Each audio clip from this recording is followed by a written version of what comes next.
The lights were too bright. Dakota Johnson blinked as the cameras rolled, the countdown ticking in her ear through the earpiece.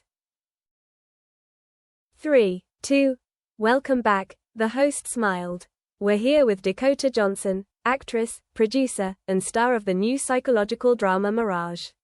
Dakota, thank you for joining us. She smiled her signature half-smile. Thank you for having me.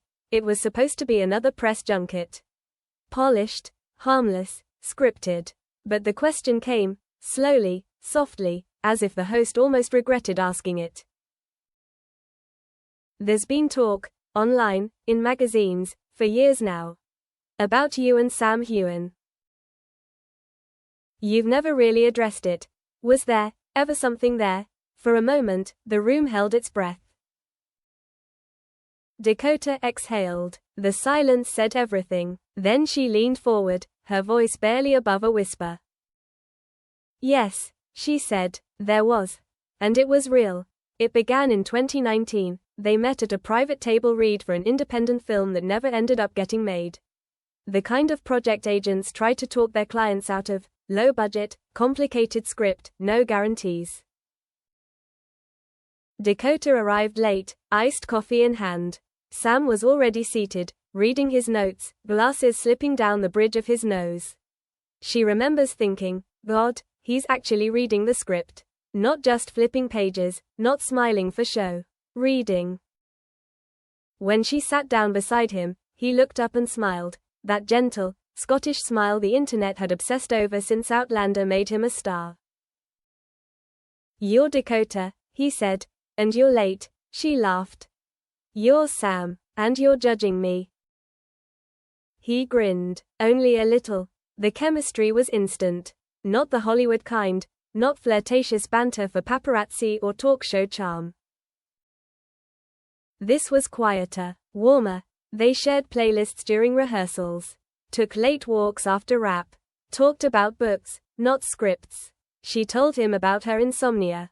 He told her about his mother. She made fun of his accent. He made fun of her coffee addiction. One night, after a read-through ran late and the others had gone, they sat on the floor of the rehearsal room, eating takeout straight from the containers. You know, he said, picking at a noodle, if this film ever gets made, people are going to assume we're dating. Dakota raised an eyebrow. Would that be so bad? He looked at her. Not to me. It wasn't a declaration. Not yet, but it was the first moment that let something in. They kept it private, fiercely so. No red carpets. No Instagram hints. Just moments. Late-night FaceTimes. Secret weekends in Scotland. A coded name in her phone. A scarf of his she kept under her pillow. For 10 months, they were everything and nothing, together in the stolen spaces between their lives. But the industry has a way of catching on. And the whispers began. Photos surfaced, blurry, from far away. The press speculated. PR teams advised against confirming anything. Sam's reps denied it flatly. Dakota stayed silent. It's better this way, she told him once, curled up in his hotel bed. No one gets to ruin it if no one knows it's real. He didn't agree, but he didn't push. Not yet. In early 2020, just before the world changed, they ended things. No betrayal, no blow-up, just schedules, distance, and fear. He was headed to New Zealand for a project. She was diving into 3 films back-to-back. If we love each other, he said on that last night, shouldn't that be enough? She kissed him like it was the last time. It should, she whispered. But it's not. And he left. In interviews, they never mentioned each other. She was linked to musicians. He was photographed with models. Fans speculated, posted TikToks with signs they were still together. But the silence held. Until now. Until the interview. Until Dakota looked up at the host and said, Ideographic period, what happened with Sam wasn't for the press. It wasn't for headlines. It was mine. And losing him, That was mine too. The host didn't interrupt. Dakota continued, voice steady now, as if some dam had finally broken. I spent years pretending it didn't mean as much as it did. Because I was afraid of what it would mean if it did. That night, in a hotel room in Edinburgh, Sam Heughan watched the clip on his phone. It had been sent by a friend. No subject line, no explanation. Just a YouTube link. He tapped play. He didn't move as he watched. Didn't blink much, just stared at the face he hadn't seen in over 2 years. At the woman who had walked away with most of his heart. And when she said, it was real, something inside him, something long buried, shifted. The phone buzzed. Another message. From a name he hadn't seen on his screen in 931 days. Dakota. You saw it, didn't you? He typed, paused, then replied, I did. And I never stopped hoping you would say it. There are 1,000 ways to say I'm sorry. Dakota Johnson knew none of them would be enough. Her thumb hovered over the screen. The fact that Sam had replied at all, after all the silence, all the distance, was more than she had expected. His words weren't angry. They weren't cold. They were honest. I did.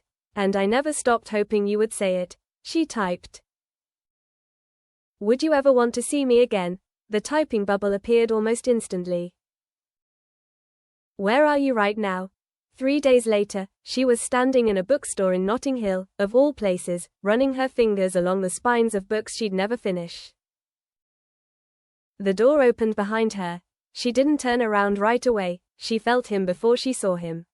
The way he always entered a room like he wasn't sure he deserved to take up space.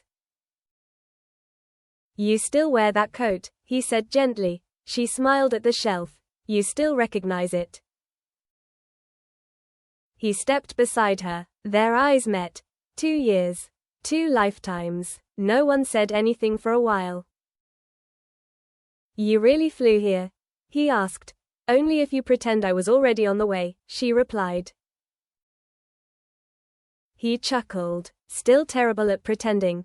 She looked up at him, his face a little older, eyes softer, smile tired. He looked like a man who had grown into heartbreak and made peace with it.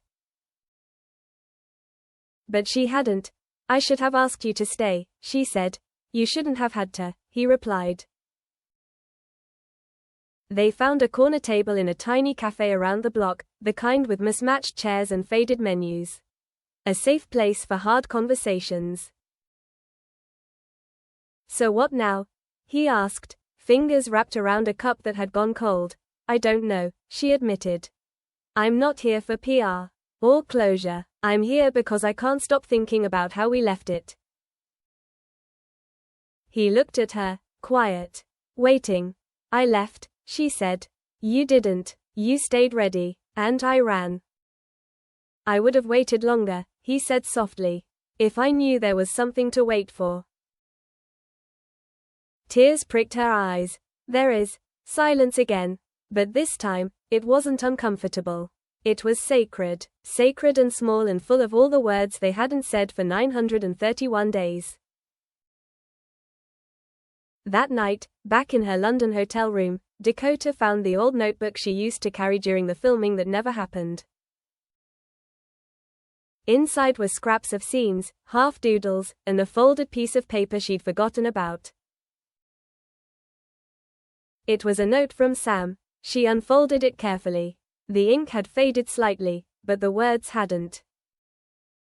One day, when the world's quiet again, I hope we'll find each other where no one's looking. And if not, at least you'll know I meant it all. She took out her phone. Are you free tomorrow? For you, always. The next morning, they walked through Hyde Park just after dawn. No cameras, no bodyguards. Just 2 people who had stopped pretending. They talked for hours, about the projects they'd done, the people they'd loved and lost, the fears that still clung to them in quiet moments. Do you ever think we could have made it work? She asked. No, he he said. Not back then. But maybe now. She looked up at him. You still love me. He didn't hesitate. I never stopped.